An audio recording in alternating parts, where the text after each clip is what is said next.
देश, राज्य व शहर के पावरलूम में मंदी, जीएसटी, पावर बिल जैसे कई समस्याओं से जूझ रही है। इसी को ध्यान में रखते हुए भिवंडी के पावरलूम मालिकों ने एक विशेष बैठक लेकर इस पर चर्चा किया गया है। इस बैठक में माजी खासदार सुरेश टावरे, रशीद ताहिर, कांग्रेसी नेता सोहेल खान, श्रीपुरम तिरुपति, चिप्पा सत्यनारायण जैसे शहर के कई लूम मालिक उपस्थित होकर उस पर चर्चा किया है। अपन कुछ आंदोलन करना लेते हैं तो फिर कुछ लोग उसको विरोध करते हैं, फिर बोलते हैं चालू रखो, तो ये चीज होना नहीं चाहिए। आज यहाँ पर अपन सिर्फ वैसे देखेंगे तो हम दो ही, वो भी कांग्रेस से, जबकि यहाँ पर लंबी लड़ाई लड़ने की सोच के चलो, क्योंकि वो जल्दी कहीं पर भी झुकती नहीं है। वो अपन आज 7 साल से अपन देख रहे हैं।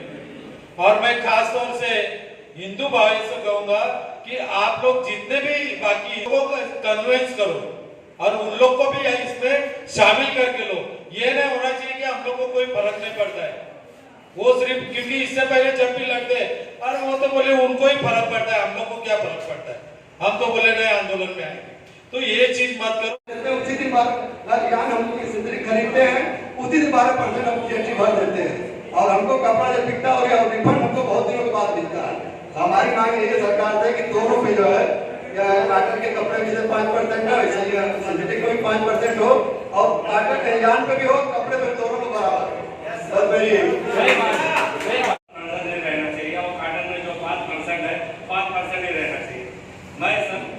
काफी लोगों से मिला, ज्यादा लोगों का 80% लोगों का राय यही है कि जो अभी 12% हो रहा है ये सही है हमारे लिए। ये शायद कहता है कि मैं इसलिए जिंदा हूँ कि मैं बोल रहा हूँ, दुनिया किसी गूंगे की कहानी नहीं लिखती। दोस्तों और साथियों, पिछले 6-7 साल से भिवंडी का पावरलूम इंडस्ट्री जिस दौर से गुजर रहा है, बहुत ही खराब दौर रहा हमारे लिए। आप हम सभी लोग जानते हैं कि किसान कृषि उद्योग के बाद अगर देश में सबसे ज्यादा रोजगार देने का काम कर कोई सेक्टर करता है तो वो पावरलूम सेक्टर करता है, टेक्सटाइल सेक्टर करता है। जो सरकारें देश में बनती हैं उनका काम ये रहता है कि किस तरह से हम अपने देश के लोगों के लिए पॉलिसी बनाएं कि उनकी जिंदगी में आसानियां पैदा हो, उनका फायदा हो, ना कि उनको तकलीफ में डाला जाए। क्या वजह है कि आज जब भी टेक्सटाइल के बारे में कोई पॉलिसी सरकार बनाती है, भारत के अंदर बहुत सारे टेक्सटाइल के फेडरेशन के लोग हैं, तमाम लोग हैं जो टेक्सटाइल के लिए काम करते हैं। क्या वजह है? क्या हमारे अंदर इतनी बड़ी कमजोरियां हैं या हमारा कोई वैल्यू नहीं है जो सरकार हमें कोई भी टेक्सटाइल के ऊपर पॉलिसी ला देती है, कभी हमसे पूछती नहीं है?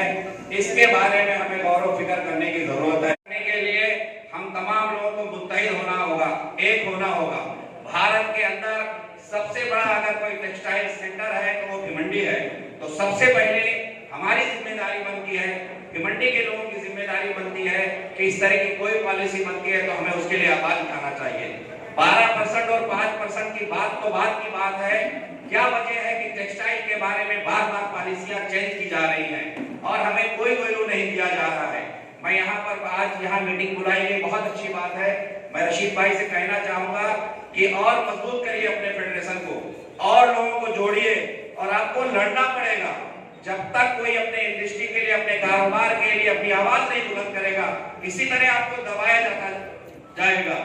आज ये हाल हो गया है कि पावरलूम से लोग भाग रहे हैं।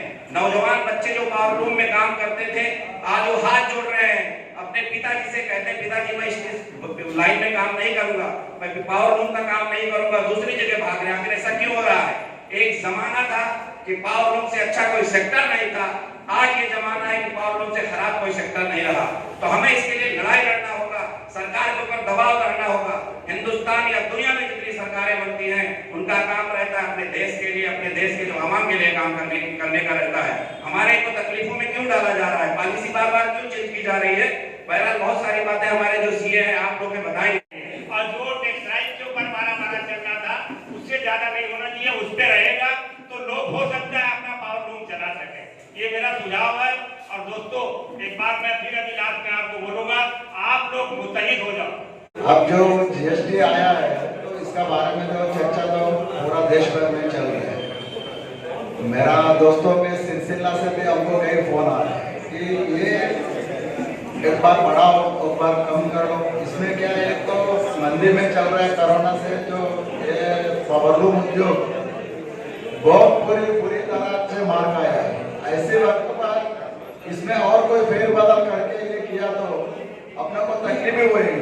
जो है वो रहना अच्छा है। अपना यार का भाव देखो, एक दिन ज्यादा एक दिन कम होगा तो धंधा करने में अपना को कैसा दिक्कतें हो रहा है। ये जीएसटी बार बढ़ने से या घटने से भी अपने को यही दिक्कत होगी। जो अभी है फिलहाल सही रहेगा, बहुत अच्छा रहेगा। और इसके साथ भी अपन कोई भी समस्या है हिंदुस्तान में तो पूरा अपना पावर लूम डिसेंट्रलाइजेशन जो पावर लूम उद्योग पर ही पड़ेगा। डिसेंट्रलाइज पावर लूम उद्योग को लिए केंद्र सरकार या राज्य सरकार 1 रुपए भी अपने को अनुदान देता नहीं, ना वर्किंग कैपिटल देता नहीं।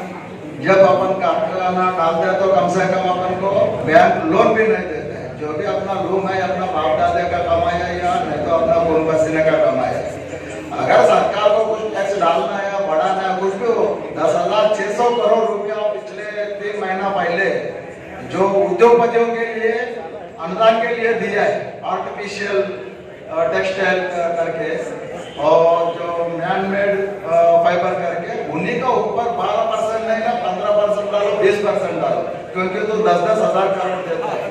जो कोरोना का टाइम में भी 20-20 लाख रुपए दिया है मोदी सरकार ने, किधर गया वो, किसको आया?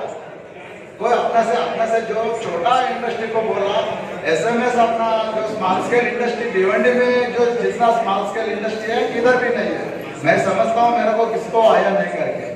और इसी का बारे में मैं बताता हूँ, जो भी किधर भी समस्या हो मजदूरी भी करने वाला मजदूरी लोगों को ऊपर ही आता है। भिवंडी का एसोसिएशन वालों को बुलाओ, बैठो और सलाह मशवरा करो, क्या करेंगे तो सरकार यानी पावर लूम अच्छा चलेंगे। ये पीयूष गोयल साहब जब टेक्सटाइल मंत्री बना तो हम लोगों को बहुत अच्छा आशा थी ये कुछ करेंगे, क्योंकि ये सक्षम नेता है और सक्षम प्रशासक है। तो वो कुछ नहीं किया है। वास्तव में उन लोगों को 12 तारीख को टेक्सटाइल कमिश्नर में मीटिंग लगा के उनको एक ब्यौरा दिया है, यानी टेक्सटाइल इंडियन टेक्सटाइल क्या है उसमें बताया गया है पूरा। टेक्सटाइल तत्कालीन टेक्सटाइल कमिश्नर ने पीयूष गोयल को बताया जीडीपी में 7% है पावर लूम उद्योग का, इसमें कंपोजिट मिल का नहीं है। और जो टोटल अपना एक्सपोर्टों में 14% है, यानी टोटल इनकम बजट में भी 14% है। और इसमें डिटेल वाइज दिया है, किसानों का 4.5 करोड़ लोगों का काम मिलता है। किसानों के पास खेती में का जो काम करने वाला को भी 4 करोड़ का मिलता है। टोटल मिलाकर वस्त्रोद्योग से 22% लोगों को रोजगार देता है। ये इसका मतलब मामूली उद्योग नहीं है। इनको बचाने के लिए केंद्र सरकार को देने का सोचे, ये लेने का नहीं है। क्योंकि राज्य सरकार तो अपना जैसे भिखारी बेचारा जो कुछ भी दे रहा है, जो पावर बिल सब्सिडी वही काफी है, लेकिन इनका पास भी ये नहीं है। केंद्र सरकार सोचना चाहिए, इसको बड़ा करना चाहिए। अपन का एक शर्म की बात अपन ये होता है, 30 साल पहले बांग्लादेश अपने से कपड़ा खरीदते थे, वो अपना ग्राहक थे। और पूरा विश्व बाजार इतना अग्रराज्य करने के लिए जो सरकार सोच रहे है, 94 लाख करोड़ रुपया विश्व बाजार में वस्त्रोद्योग का है, 94 लाख करोड़ का। तो उसमें 38% चाइना का है और बांग्लादेश का 7% है, इंडिया का 5% है। ये कितना शर्मनाक का ये बात होता है, क्योंकि अपना कपड़ा कोई नहीं खरीदेंगे। अपना बहुत लो टेक्नोलॉजी का कपड़ा है, इसका टेक्नोलॉजी बढ़ाओ, टेक्नोलॉजी के ऊपर टच स्किल जैसे 25 ने अभी 2.5 लाख करोड़ रुपए का स्किल दे और इसको मॉडर्नाइजेशन करें। और विश्व बाजार में अपना भी चाइना का पीछे उससे टक्कर देना चाहते हैं तो कम से कम 5% में 20% बढ़ाने का ये काम करो। उल्टा अपना ऊपर टेक्सटाइल वगैरह करके अपनों को ये खुद रोजी और अपना उद्योग डेवलप करने वाला ये उद्योग को दबाने का केंद्र सरकार ना करे। और अपना प्रतिनिधिमंडल आप जो भी आप निर्णय लेंगे, हमारा शिक्षा